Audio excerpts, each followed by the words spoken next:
Աթաթուրքի հուշարձանը Կալիֆորնիայում կանգնեցնելու մասին լուրը տարածվեց անհաջող կատակի նման, սակայն կարճ ժամանակ անց պարզվեց, որ դա ոչ միայն կատակ չէ, այլև լրջորեն քննարկվում է Լոս Անջելեսի մերձակա Կարսոն քաղաքի իշխանության կողմից։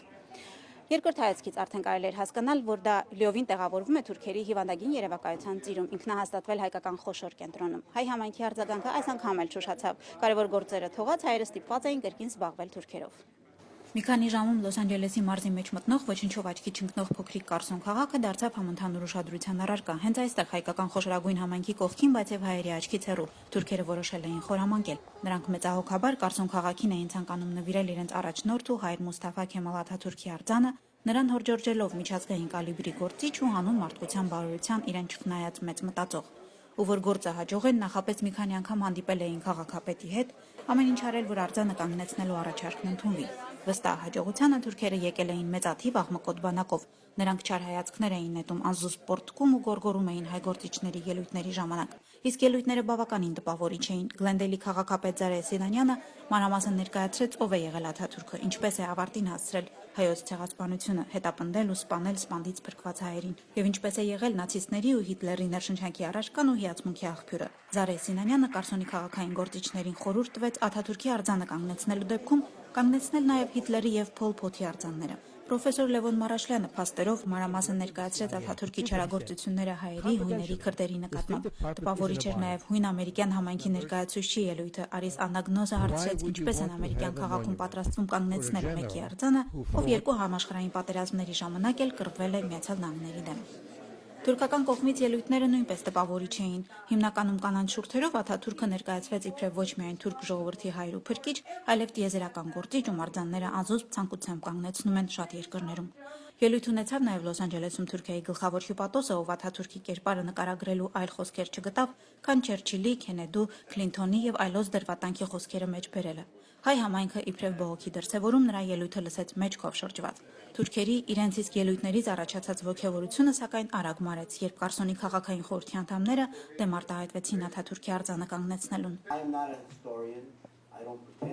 Ես պատմաբան չեմ, ոչ էլ հայ եմ կամ թուրք, բայց ես պատասխանատու եմ այս քաղաքի համար։ Ես դեմ չեմ, ինչ լավ խոսքեր են ասել Չերչիլը, Քենեդին կամ Քլինթոնը Աթաթուրքի մասին։ Չեմ կարող շղթել նաև նրա ներդրումը թուրք ժողովրդի կյանքում, բայց եւ չեմ կարող շղթել հայոց ցեղասպանությունը։ Այդ հուշարձանը կասոցացվի ցավի հետ, որն այսօր տեսանք այստեղ։ Ես առաջարկում եմ մերժել եւ ընդգծել, որ մոտ ապագայում նույնպես նման առաջարկ չպետք է քննարկվի։ Դահլիճը պայթեց ծափերից, երբ հնչեցվեց Կալիֆորնիայի նահանգային խորհրդարանի անդամներ Մայք Գիբսոնի, Խաչո Աչաջյանի, Մայք Գաթոյի եւ Սքոթ Ուիլքի ստորագրությամբ նամակը, որում կոնգրեսականները նշել են, որ Աթաթուրքի արձանը անարգան կլինի հայոց ցեղասպանության 1.5 միլիոն նահատակների հիշատակի նկատմամբ։ Թուրքերը վերջնականապես հուսահատվեցին եւ դահլիճը լքեցին, երբ իրենց կողմնակից քաղաքային խորհրդի նախագահ Ջիմ Դիերը փոխեց որոշումը։ Միաձայն քվեարկությամբ Կարսոնի քաղաքային խորհուրդը մերժեց թուրքական նվերը, ընդ որում մոտ ապագայում նման հարցեր չքննարկելու շեշտադրմամբ։ Ինչ է մոտիկ ապագա, կարող է լինի մի տարի, կարող է լինի 2 տարի, կարող է լինի 5-ից 10 տարի, բայց վերջո ռեկորդի մեջն է, որ իրավունք չունեն բերելու էսի առաջնորից։ Ծանր վրաց նստեց այս ամենը, որովհետև դժվար է լինել սենյակում մոտ 50-60 թուրքերի հետ, որոնք իմ ներկայությամբ շղթում էին ցեղասպանությունը եւ հեքիաթներ էին պատմում նրա մասին, թե ինչպիսի մարդասեր եւ ժողովրդավար անձ է եղել Մուստաֆա Քեմալ Աթաթուրքը։ Եվ նաեւ ցնցված եմ իրենց հանդգնությամբ, որ իրենք կարծում էին, որ գալու են մեր քթի տակ, մեր հարևան քաղաքում հուշարձան տեղադրել այդ մարդասպան Արուն Գազանին։ Ճիշտ ասած ինչ-որ չափով հիասթափված եմ, որ նույնիսկ այսօրվա կետին, այս կետին էր հասել։ Քվեին նույնիսկ չպետք է հասներ։ Մենք պետք է սա կանխեինք ամիսներ առաջ։ Երը սդախոս է, ասում է 2 տարի առաջ եւ 2 տարի եկած է Մոնտեբելոյի հայկական Քրիսմասի նստած է մեր հետ ջաշած է եւ մեծի ասած է միք մտահոգվի ես այսպեսի բան չնեմ եւ դեսար ինչպես ելավ եւ խայդարագորեն խոսեցավ դի ամոթ իրեն իբր մեր ամոթ իրեն եթե բադմապան է բայց ուրախ ենք այսօր մեծի համար փոքրիկ հաղթական էր եւ այդ ծավով ժողովրդին ցայնը լսեցին ես ուրախ եմ որպես թորնիկ եւ շատ ցավալի է որ թուրքերը փորձել են այսպես նվիրել քաղաքին շատ անշնորհքություն է բայց մենք հաղթեցինք այսօր։ Եթե ուզում են իրոք միջազգային մի հատ բարտեզ սարքեն բոլոր